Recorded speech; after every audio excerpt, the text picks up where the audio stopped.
Hello, my name is Keith Martin with CAFII. The webinar will start in just a few moments. Thank you.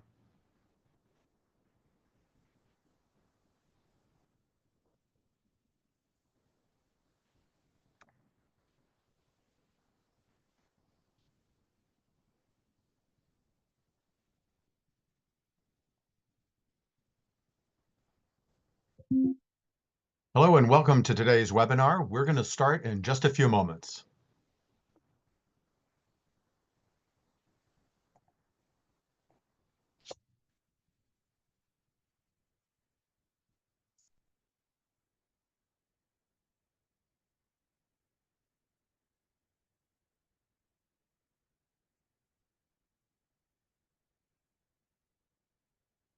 Hello and welcome to today's CAFII webinar. We're just going to wait a few more seconds and then we'll get started.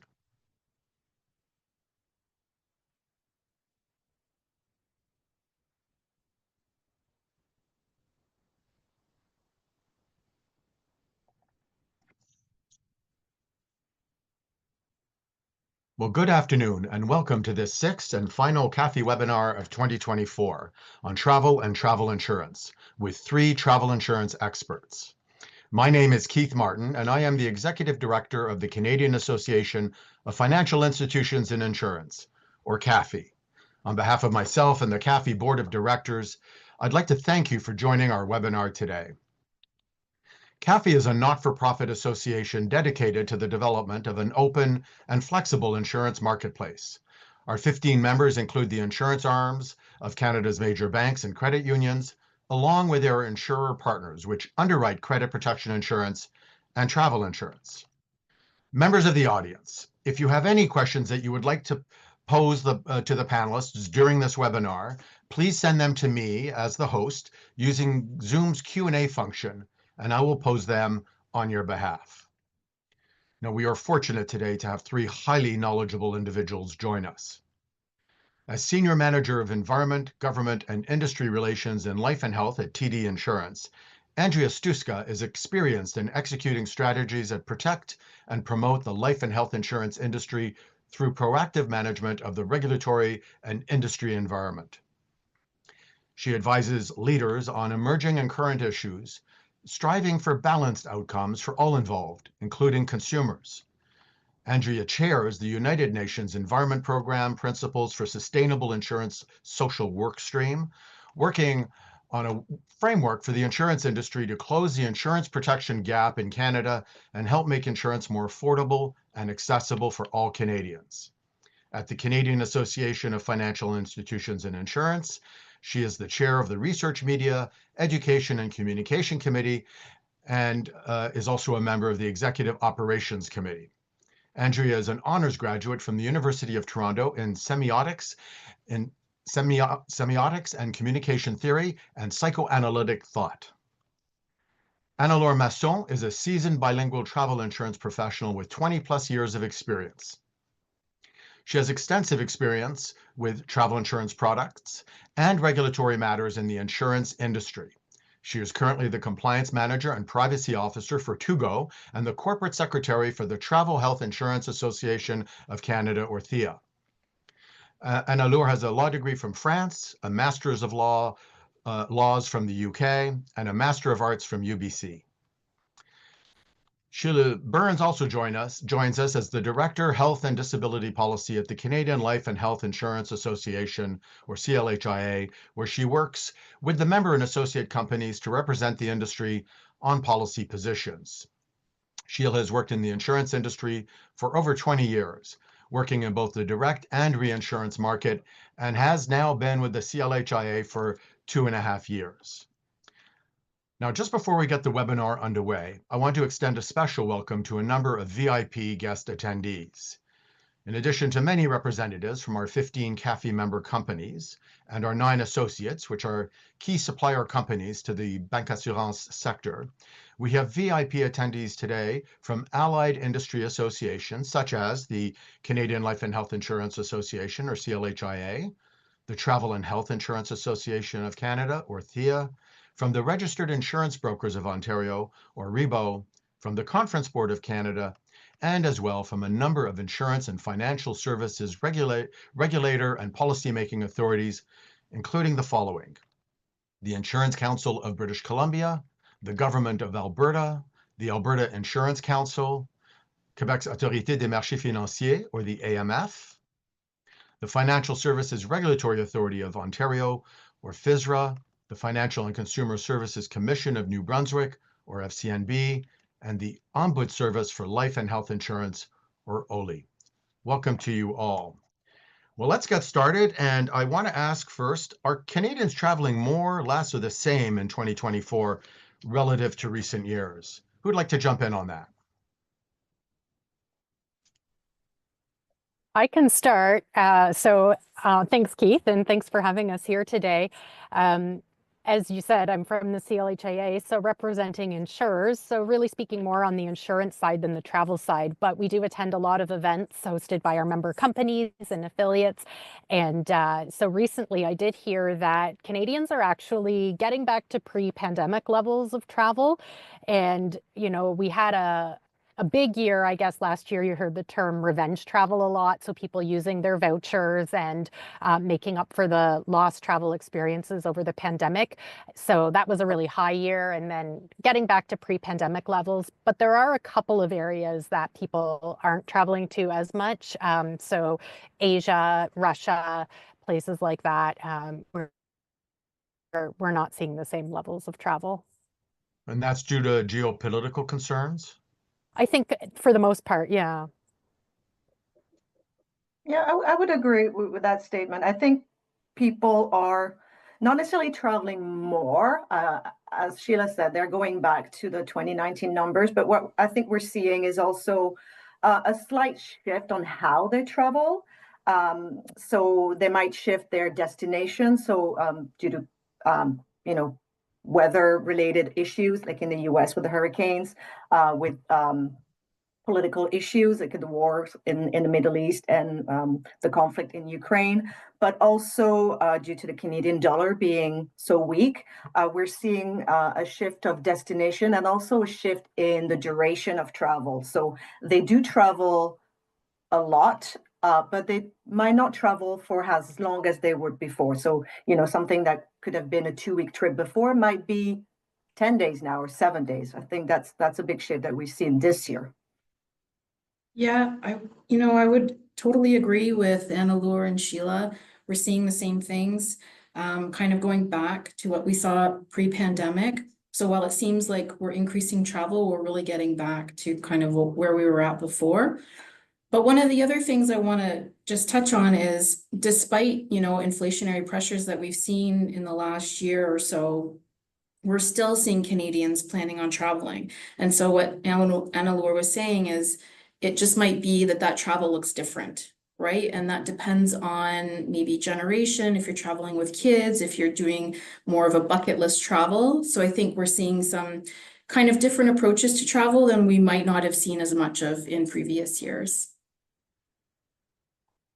All right, well, let's jump in right away and take a look at what our attendees today feel in terms of their own expectations. So I'm going to start with a question, which is, are you traveling more in the next 12 months compared to the last 12 months? So just take a moment to answer that, and we'll see what is happening with our attendees.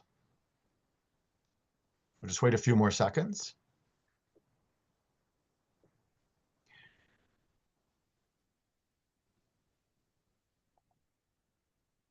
All right, well, I'm going to share the results, and they are surprising because although we have a group of people that presumably are really interested in travel and travel insurance, and that's why they're attending today's webinar, a majority said they're going to travel less in the next 12 months relative to the previous 12 months. I'm wondering if this is partly due to cost constraints and inflation. What are your thoughts? Annelaure? I think partially inflation, it remains a big factor for Canadians on all aspects of life, whether it be, your daily expenses like groceries or travel. But I think people might also be a bit more reticent to travel given the uncertainty of what's going on in the world. But I'm actually very surprised by that 56%. I thought it would be the other way around. Andrea, what are your thoughts? I'm surprised by it too, but I would agree there's a lot of different things going on, both at home in Canada and abroad. So people are looking at cutting costs, but I still firmly believe that a lot of Canadians are actually looking at ways to cut certain things in their household. So discretionary spending like dining out, buying clothes, and looking at more ways to really save up for travel. I do think though that geopolitical events, several different wars going on across the globe are impacting people's decision to travel. And they're also wondering, is it worth the risk sometimes? Or is this might not be the time to travel? I think we saw with the recent election in the United States that, you know, we're going to have a new president in the United States. And so that could be on people's minds as well as they consider maybe crossing the border. Yeah, that's what I was going to say. I wonder if people, you know, in today, right, following the election, aren't quite sure what the experience will be and, you know, the impacts of traveling to the US. And so they might be thinking, oh, maybe I'm not going to travel as much going, you know, into the US. And that, you know, it might change in a couple of months or by next summer. And maybe some of them, you know, it took some time to get through some of the vouchers and things they did have from the pandemic. So maybe there's a bit of travel exhaustion right now. Maybe they've had some great trips over this past summer and thought, you know, I was catching up after the past few years, so I'm going to take things a little slower for the next year. Well, let me follow up with you, Sheila, on a related question, which is how do Canadians compare with folks from other countries in terms of the amount of travel they do? I mean, we live in a cold country. I know snowbirds, obviously an important phenomenon. Does that result in Canadians being bigger travelers than most? Yeah, that's an interesting question. I don't know for sure. So just some thoughts on it. I think so because I think Canadians travel in both the winter and the summer, and people from some European countries maybe don't. Maybe they just focus on summer travel. So that could make a big difference. You know, we've got that snowbird effect where there's a lot of Canadians that travel in the winter, Canadians looking for warmer climates, but they also travel a lot in the summer because that's typical vacation time. And then, you know, if you were looking at who's traveling to the US the most, it might be Canadians because of the proximity, but you know, maybe some people in other countries don't travel out of their own country as much and stay within their own country. So yeah, very, very interesting thought. I have a different view on that, and I'm just thinking about most Canadians kind of get a rough average of 10 vacation days, I'd say, per year. Some people get a lot more, some people don't get a lot at all. But in contrast to some of our, you know, European countries, Australia, New Zealand, as well as the UK, Canadians actually get a relatively shorter amount of time for vacation. So you'll see in European countries, you know, some European countries close down for August, right? And so their travel is really concentrated. And they get more time to do that. So more time is afforded for leisure, which is not something that we always consider in North America. And I'm going to group Canada and the US together here, just because of the way that, you know, our economies are structured or maybe on different types of things that are at play. So if you think about standard vacation in Canada, 10 days, 2 weeks, if you count those kind of weekend times away, that can actually play a role in how much people travel, when they choose to travel. So maybe it's one big trip every 2 years as opposed to every year.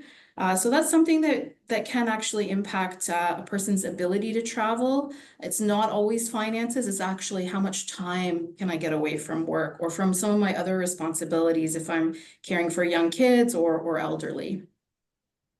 Yeah, I think it's really hard to quantify or to compare with other countries. The vacation days is certainly a factor, but I think also compared to Europeans, it's a lot easier for them geographically to travel. Obviously, they've got a lot of options around them. They also have a lot more cost-saving ways to travel. You've got trains, you've got very low-cost airlines. Like, it's easy in Europe to just book a flight to a neighboring country for the equivalent of $50, which is something that we in Canada do not have. We do not have that cheap travel, for lack of a better term. So I think it's really hard to compare and to quantify that. Yeah. So I want to shift a bit now to travel insurance and how that has changed since the pandemic. Obviously, the pandemic heightened a lot of awareness around health issues, around insurance issues. Is it a different market today than it was back then? How has the market shifted? Do you want to start us off, Annelaure? Sure. So completely agree. There's a lot more consumer awareness around travel insurance, both on the medical side, but I think that there's been a definite uptick in consumer realizing that there's more than just the medical insurance that people need. As we've seen through the pandemic with COVID-19, trip cancellation, trip interruption became crucial for consumer, as well as during all of the airlines issues we've had over the last few years. Baggage insurance became very popular. So I think we've seen a definite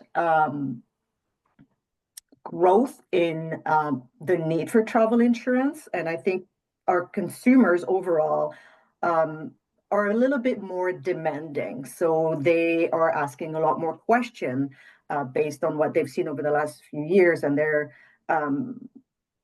definitely looking to protect their investment. But we've also seen, that there's, as people book their trips, plan their travel insurance is almost seen as a luxury for many. And sadly to say, when you're planning a trip and you're realizing that the cost of the trip is a lot more than what you plan for, travel insurance tend to be one of the first thing that they cut. And we've seen that in one of the recent surveys. I think it was TD that had a survey on the intention of buying travel insurance. So I think it's a mixed bag of consumer awareness, but also travel insurance providers have, through the pandemic, accelerated changes and a lot faster than probably planned, because we had to react to this pandemic and the consumer demands as well. Andrea, can you pick up on this theme? Yeah, absolutely. I would say I would agree with what Annelaure has observed, and absolutely. I think what I would like to see is that more Canadians are picking up on the need for different types of travel insurance coverages, but that's not always the case. Some of them might prefer one type of coverage over another. I would say what we've seen is that we're seeing claims with some of our embedded benefit coverages on credit cards. So people are using that as an option to claim some of their coverages if they have a covered claim when they're away. Another thing is that they're not, when people budget, this is really interesting too. I think when people budget for a trip, they don't budget for those unforeseen circumstances, right? So insurance is a secondary thing. They're not thinking about it unless something happens. And then unfortunately it's too late, right? So I think if I can share a message to everyone on the webinar for you to share with a friend or family member, is when you're budgeting for a trip, any kind of travel destination, even if it's, a night or 2 nights away in another province in Canada or across the border in the US, please consider travel insurance as part of your budgeting. And hopefully you won't need it, but on the off chance that you do, you're going to realize that it was money well spent. Sheila?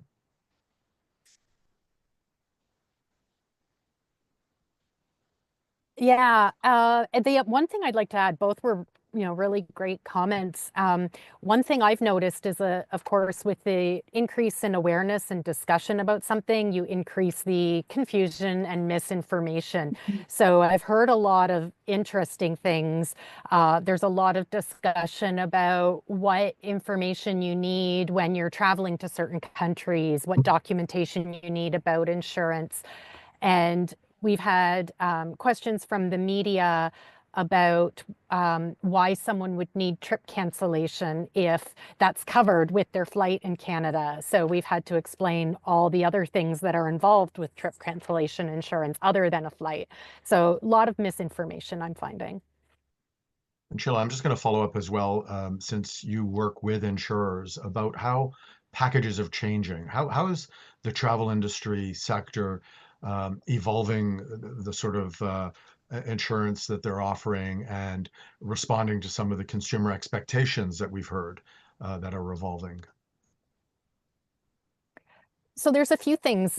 Since I started working with insurance, in group products, especially, that were typically medical travel insurance, they have started adding other things that, options to have some trip cancellation, for example, included in those group products.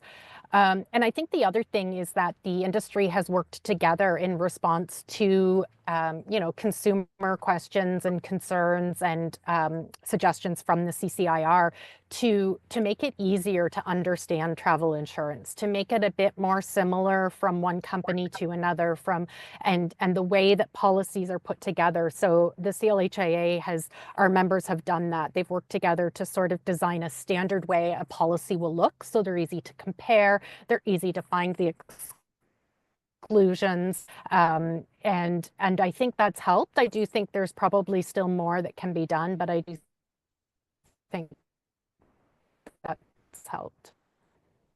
Yeah, I believe the CCIR especially emphasized attempting consistency in terminology across vendors, and I do believe I've seen a lot of progress in that area. Yeah, especially with how the pre-existing conditions and stability clauses are described. Andrea, you want to pick up on this theme and add some of your thoughts? Yeah, I think again, like there's not a one size fits all approach, unfortunately, for every trip and every traveler. So I think just as travel trends change and evolve, we're seeing different types of products enter the market. We're seeing competitors doing different kinds of things to add new products, but then we're also seeing like players that have been in the industry for a while looking at enhancing current offerings and expanding into the market. I think Sheila's right with the education on travel insurance. The more you talk about something, the more we can ensure that Canadians have the coverage in place that they need. And I think that there's something, that is affordable at every price point. Looking at length of stay on your travel destinations, whether that's 1 day, 2 days, or whether you're doing one of those bucket list trips, right? So I think that there's a lot of different types of coverages offered throughout the industry that can meet consumers' needs. They just have to kind of wrap their heads around this has to be part of the planning budget. Annelaure? I would agree with both comments. What I think we're seeing is not, as my colleague said, it's not a change in the packaging, but it's more tweaks made to existing product to enhance the products, to offer better customer experiences, but also to respond to all of the customer demands based on, the added questions or the need for certain types of benefit or services. So we're seeing more, I want to say, enhanced benefits within policies and added services. Could it be something like telemedicine has been added to policies, or more assistance-based services to really provide customers with the best solution and the best protection for their trip, whether it be a weekend away across the border or, as Andrea said, that bucket list trip, like that safari in Africa that you've been dreaming of for years and years. So I think this is what we're seeing. So I'd like to dig in a little more deeply on this issue that you've all raised about there's still Canadians who travel and they're not protected. And you read these stories that are very upsetting about the devastation that can occur to a family if something happens and they have no insurance, especially in the United States where medical costs can be so astronomical. I'd like to ask you about what you think is the level of awareness of Canadians, but also since we know that there's still a major component of Canadians that aren't protecting themselves, how do we reach those Canadians? And especially, how do you do it without appearing to be scaremongering? Like, how do you have a good educational program to try to get people to be just aware of this fundamental rule of protection? Annelaure, let's start with you. It's a really tough question, simply because our consumers are more aware of the need for travel insurance and what it can do for them. But I think they're also misled sometimes in thinking, that travel insurance will cover everything. And I think that's what we've seen a lot is people do think when they do buy travel insurance that it will magically cover any expense, whether it be something about their pre-existing condition or a trip cancellation for a reason that's not covered. And I think people are a little bit more demanding as well. Like we've seen, and it could be the rise of social media, but we've seen a lot of complaints about travel insurance. And if you complain loud enough, it will be paid, which is not necessarily the right way. But people do, I think, need to understand the insurance, and it's on the industry as a whole to ensure that all of consumers understand what they're buying. And I think we still have a lot of work to do. We can do, campaigns and put out some example of why travel insurance is important and how it will save them financially from thousands and hundreds of thousands of dollars in debt should something happen to them. But I think we need to do more outreach to consumer and more, I want to say, balanced education. Andrea? Yeah, I would agree with that. That striking that balance, right? So first of all, people only know what they know. And when they're looking to travel, sometimes there's this attitude of it's not going to happen to me. Or I have some coverage. I'm pretty sure I have some coverage on my credit card or maybe through my employer. Sometimes they check, sometimes they don't, and they think that that might be sufficient. I do think that there's a lot of work that we have done, Sheila mentioned, as an industry through our associations on kind of making some of the language in our certificates better, easier to understand. And I think we can do more as an industry too, with partnerships through our associations, through even, government. So I know that like thinking about, Global Affairs Canada, I think they do a good job about travel advisories, and there's always partnerships there as well that we can leverage to ensure that Canadians are aware of what's happening. Not just, at the destination of where they're going, but the importance of having travel insurance when you travel, regardless of where that is or for how long the duration is. So I think that there's different kinds of outreach methods that we can utilize as, as an industry on reaching those consumers. But yeah, there's always room for improvement, right? Things continue to change. And we're in an environment right now where, social media is huge. And sometimes we can do a better job of reaching customers that way. I think that there's, again, tremendous possibilities with partnerships through government and industry associations to help with that education and awareness to Canadians. We just have to know where to meet them. Well, before I move to you, Sheila, I'm just thinking back at COVID that there were some countries, I'm not recommending this for Canada, but there were some countries that did not let you travel to their country unless you proved that you had a travel insurance policy. Government could play some form of role in just reminding people of the risks. Do you think that's part of the solution here?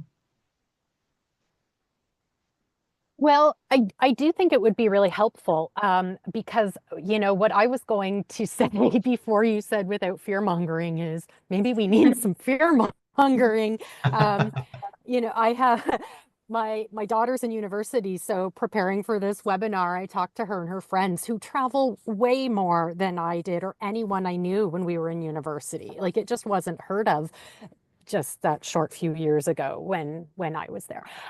But they travel all the time. And so, I asked them, do you ever think about travel insurance? And they looked guilty, which tells me they know about travel insurance. But like everyone has said, they don't think they're going to need it. It's not going to happen to them. So I said, if you broke a leg in the US, how much do you think it would cost if you needed surgery? And they kind of looked kind of shy and they're like, I don't know, like a few $100s. I was like, wow, good luck with that. Like, so I think, we have to think about the generation that we're speaking to now. And, the data shows that the snowbirds, the seniors, they know more about travel insurance. They're buying travel insurance more, probably because they think they're going to need it more than younger people. But it is this like younger generation that we need to appeal to. And we know they're shopping online. They're buying their travel online. So maybe there's some way, and whether it's the government or the insurers working together with some of the travel providers where, oh, we see you've just booked a trip to, because, there's usually an option to get some insurance that they quickly say no to. Okay, but like I see you booked a trip to Florida. If you break a leg there, the average cost for a Canadian to repair that, would be this, and give them some dollar amounts and things, to help them understand the impact and quickly give, not an official estimate, but a rough comparison of what the travel insurance for their week trip would be compared to the cost of the ER visit, because that's what they don't seem to know. It's theoretical until it becomes reality. Exactly. Yeah. Sheila, I want to talk about an issue that our three associations have worked on together. CLHIA has played an important role in, and it's a travel insurance issue related to the current state of the medical system in Canada, which we know is under strain. And so if you have travel insurance and a major incident occurs, I believe the travel insurance will first obviously want to stabilize you, but then try to repatriate you. That means they have to find a hospital bed, and hospital beds, even for Canadians that are here, can be difficult to find. So I know that that's a major strain on the industry and a major challenge. I'd like to ask all three of you to comment on it and what some of your thoughts are about this and how you see this evolving. We'll start with you, Sheila. Yeah, and every year there seems to be a heightened awareness of it when something becomes a media story. So, a patient or their family will contact the media and talk about this issue, and then of course it becomes something that is everyone's focus. But so over the summer, the Ministry of Health in Ontario, which one has to, it seems to be one that's had the biggest challenges with getting hospital beds, they reached out to the CLHIA and said, like, this has been an issue. We want to work together. We want to, figure out what we should be doing, how we can improve this. So, we thought that was great. And this is what we need, this open dialogue and discussion. And they met with members of our travel insurance committee to really hear some of the pain points. And I think there were some steps in the process and some glitches in the process that they weren't aware of. So we talked that out, and our members put together a document describing the process and their pain points along the way and their recommendations, because it is very different across Canada, how insurers work with the hospitals to locate a bed and get someone back to the province. And some of them have fantastic programs and some, could use some improvement. So they made some suggestions to the Ministry of Health and Ontario Health. And, we hope that we can continue to work together to improve that. And part of that is the understanding that, even if a patient is safe and secure in a bed in Florida or Arizona, they may still want to be repatriated. It's not just the insurer that's looking to do that. And there are lots of reasons for that.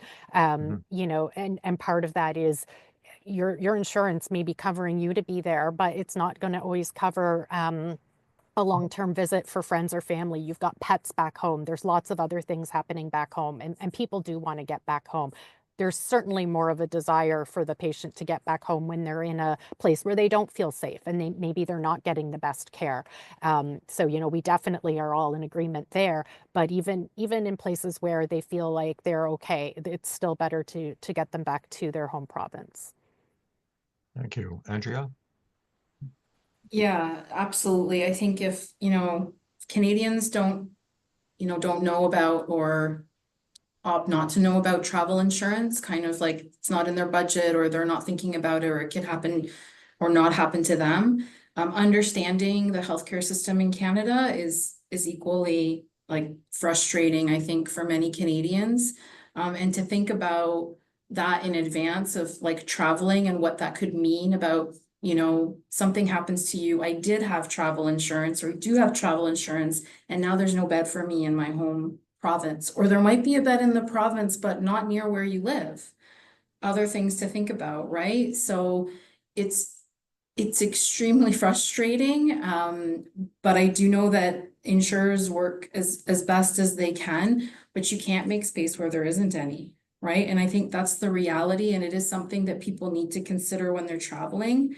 I'll do another plug about the Government of Canada's travel advisory. So kind of know before you go, know as much information about the area you're going to before you go, and then you can actually get advisory sent to you, and that way the government can also understand if you're traveling to a certain destination and things change, you can become made aware.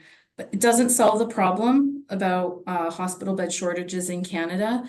And so I'm hoping that that's not a situation that we'll have forever. It is a current situation, though. Understood. Annelaure, last word to you on this issue. Agree with my colleagues. I think travelers are not aware, again, of if something happens to them, what does this mean in reality? What do they need to know? What do they need to do?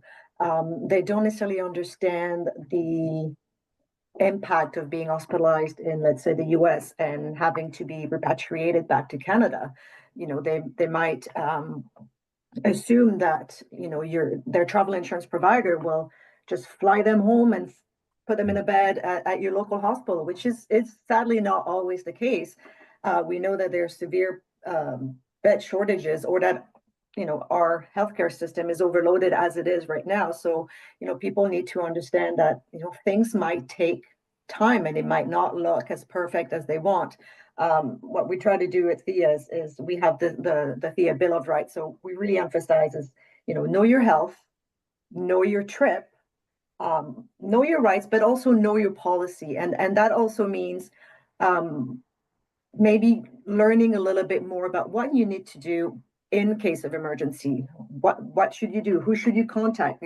So the more people know about their policy and the steps in when something happens to them, I think the better experience they have. And while it will not get them a bed any faster, for sure, it might help that emergency situation, give them a little bit more peace of mind, knowing that, you know, this is why they're still in hospital. Like the travel insurance providers and assistance provider do their very best to take care of the patients, be it in the local hospital or to try to get them back home. So I think a little bit more, again, consumer awareness and education could be done on that to explain why sometimes things take longer. And Annelaure, that's part of Thea's Bill of Rights, I believe. The Yep. consumers have rights, but they also have responsibilities. Exactly. So knowing what you have to do in case of emergency is crucial to make the situation better overall.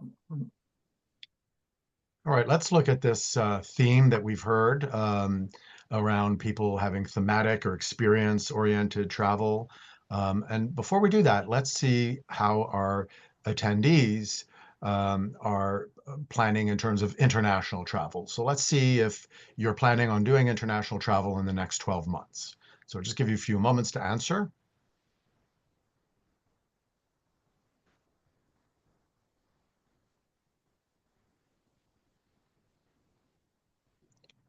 All right, well, very interesting. Even though perhaps a majority are planning less travel than last year, international travel is something that a very strong majority, are intending to engage in. So let me build on that and ask you about this sort of thematic or experience-oriented travel, both you know, how that's changing in the marketplace, how that's changing the sort of policies that you offer. And do you need to offer sort of customized policies, or how do you have to modify the policy for that sort of travel? Annelaure, let's start with you. Sure. I think we're seeing a growth in certain types of travel. So I think the younger generation, so the Gen Zs, the millennials, are definitely big on travel. That's something that's very important to them. And they're more geared towards budget travel, or we've seen a lot of growth in the adventure type travel. So, you know, people wanting to go, lack of a choice, let's say they want to go to Spain and they want to run with the bulls, or they want to go Now, would travel paragliding. insurance cover that? Well, some might not. So, but we do see, because there's a more demand on more adventurous type travel, we've seen a response in the industry where some travel insurance packages are more geared towards those high risk or more specific sports. So we do see a growth in that aspect. We see a lot of people travel differently and are seeking different types of travel. We see more people wanting to experience. So experience seems to be a bit of a theme in travel. Like you travel to experience new culture, to discover obviously new places, but also some people travel more the ecotourism as well. So we do see a shift in some of the travel and the market responding to those trends by creating products geared towards those types of travel. But you know, cruising remains very popular because it is amongst, I think, the older generation, but also the newer generation, because it is easy to visit so many places. You're just taken from point A, B, C, D, E, and you don't have to fly yourself or find accommodation. So this is also becoming quite popular, and it translates more into different types of product, but also different types of benefit and services within the existing product, where, you know, we see maybe more emphasis on things like evacuation benefits to bring someone home from remote destination, etc. So I think there's definitely a trend that way, that our products are evolving along with the traveling public. Thank you. Sheila, you want to jump in on this?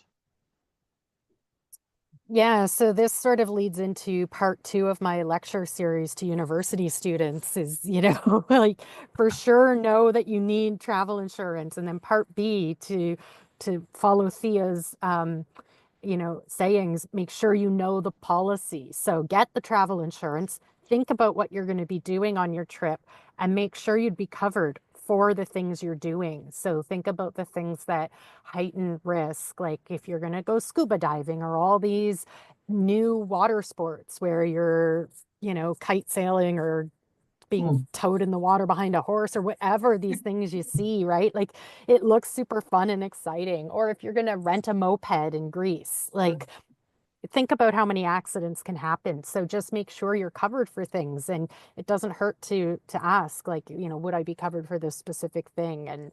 And you know, read the exclusions of your policy for sure. Thank you. Andrea? Yeah, completely agree with both Annelaure and Sheila. The points they've made are, you know, same ones I would have made. So just something different to think about is, you know, we've seen a lot of delays too, with natural disasters, hurricanes, or just things that happen at airports, depending on where you are. And people don't think about travel insurance necessarily with that aspect too, right? So trip cancellation, interruption, as well as just the delays. So thinking about, again, know before you go, understand the coverage that you're purchasing. Think about, you know, would I really be impacted if it's a short delay? What if it's, you know, 24 hours? What if it's 48 hours? What about my connecting flight, or connecting train ticket, or whatever it is? So think about those things when you're booking a trip. I'd say people are coming out of the pandemic, and I know it's almost 2025, but thinking about, like, I think people really want to get back to this idea of rest, relaxation, and leisure, even if that travel is an adventurous one, right? So even if you are going to go run with the bulls in Spain, or bungee jump off a mountain, some coverages cover that, not all. So again, know before you go. But I think people want to make sure that their travel is as seamless as possible. Right. And so if you don't consider some of those things that are a bit of a drag, right? When you're planning a vacation, I don't want to think about that. It's not going to happen to me.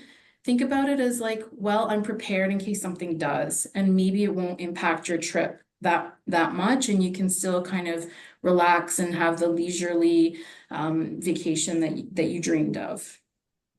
Thank you. I'm finding it hard to believe any travel insurer covers running with the bulls, but I'll check into that later. Andrea, I want to start with you on this next question, which is about coordination of Sure. benefits, a very important issue. Sure. And I'm just going to set it up by way of an example. Somebody is traveling outside of Canada. They have embedded credit card travel insurance in the credit card that they booked the travel with. They also work at a job where they have employee benefits that include some travel insurance, and they've chosen to purchase a standalone coverage, maybe because there are some additional things they want to get covered. And here they are in the other country, and there's an incident that occurs. They make a claim. Walk us through how the coordination of benefits when you have multiple policies works.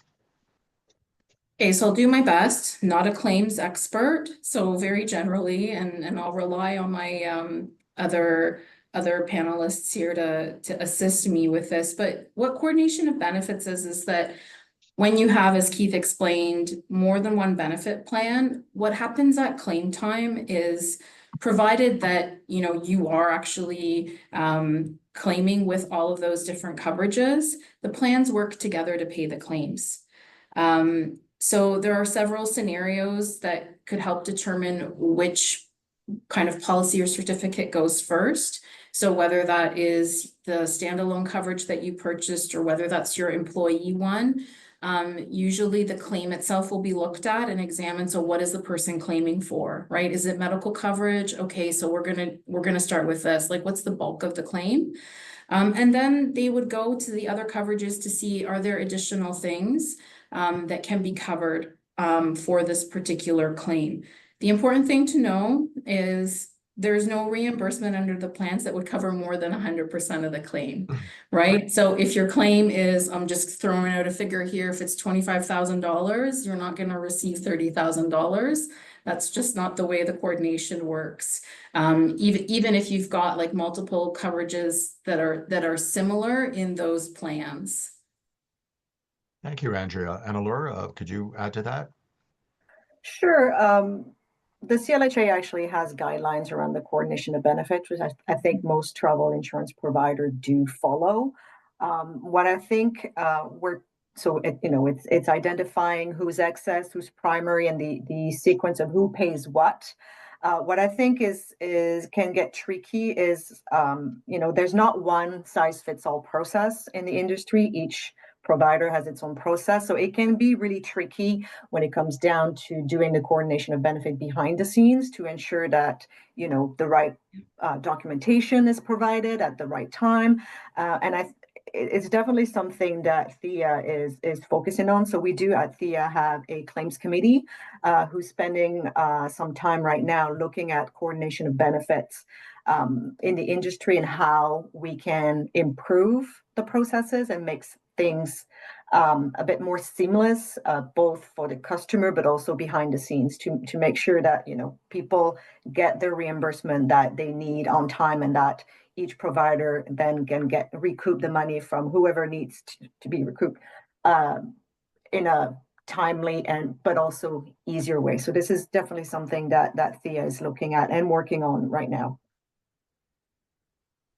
All right, thank you. I just have a few more questions. It appears that there's some technical problems that Sheila is having, so hopefully she'll be able to rejoin us soon. I want to talk about something you alluded to early on, Andrea, election in the US. Obviously, major potential implications for Canada. We're reading a lot of analysts trying to understand what those may be, and I think there's a lot of uncertainty. So I am going to be asking you perhaps to speculate a little bit here. But it is something we need to start thinking about. So the largest, longest undefended border in the world now looks like it's going to become more defended. There's a potential for significant refugee pressures. We've already heard a major senior official in the US saying that the Canadian border is a source of terrorists coming into the United States. Which I believe Canadian government has always said is not supported by facts, but it is a perception that we've heard from US officials before. Obviously, the US is the major travel destination for Canadians. How do you see this potentially impacting travel and even travel insurance? Do you see greater risks resulting in different types of packages and premiums? I'll start with you, Andrea. That's a great question, and it's pretty loaded, Keith, I have to say. So not a political expert here with the US. I do think that some of the anticipated measures across the Canadian and US border are worrisome for a number of factors. When we're thinking about travel insurance, I think if you think about kind of some of the measures that were in place during the pandemic, those became really, I don't want to say problematic, but they caused additional layers, right? So additional frustrations, additional steps. And I'm not saying that those are the things that are going to happen. I don't have a crystal ball, but I do envision that there's going to be more scrutiny at the border, whether that is through, driving over, flying over, taking a bus over, taking a boat over, however you want to look at crossing that border. I think that we can anticipate additional measures that will come in place. I'm not sure if right away we're going to see like an impact to types of travel insurance coverages, because I think that the coverages that are offered in the industry today are pretty comprehensive, as we mentioned earlier in the discussion. Lots of ability, I think, and a desire to enhance some of those coverages. I did mention, think about delays, think about trip interruptions and cancellations. Those are something that we might continue to see, but at a higher rate. So at a higher degree, given what's kind of happening, we really have to wait and see. But I think given what's been kind of promised by the incoming government in the US, I think we should continue to keep watch, continue to make sure that Canadians are informed when they're traveling. I think, again, looking at advisories are really important, particularly when you're looking at specific states. If you want to go, even if you're taking a cruise, think about where you're leaving, where you're flying into. All of those things have and could have impacts.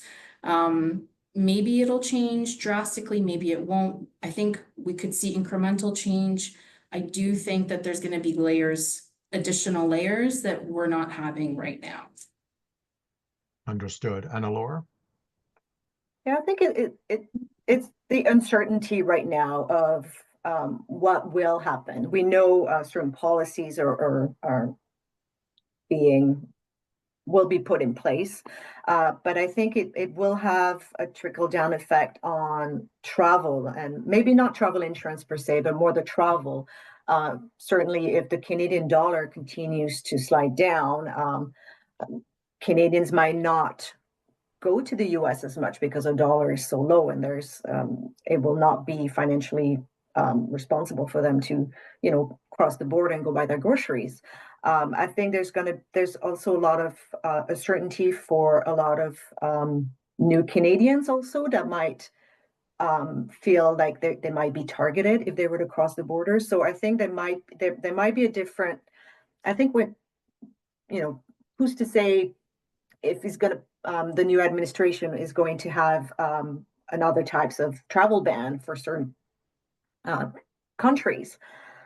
So I think there's going to be a lot of uncertainty. The US is definitely the destination for Canadians, whether they go for a trip down to get groceries at Trader Joe's, or they go for a week to Disneyland or to Hawaii. It's definitely the destination for Canadians, just because of geographically how close it is to us. But I think, we're going to have to wait and see what happens. But I think there's going to be a lot of hesitation, I want to say, from people.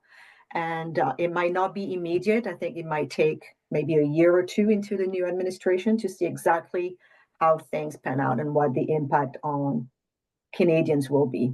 But I don't foresee any changes to travel insurance, but we never know, as we've learned. All right, thank you, Annelaure.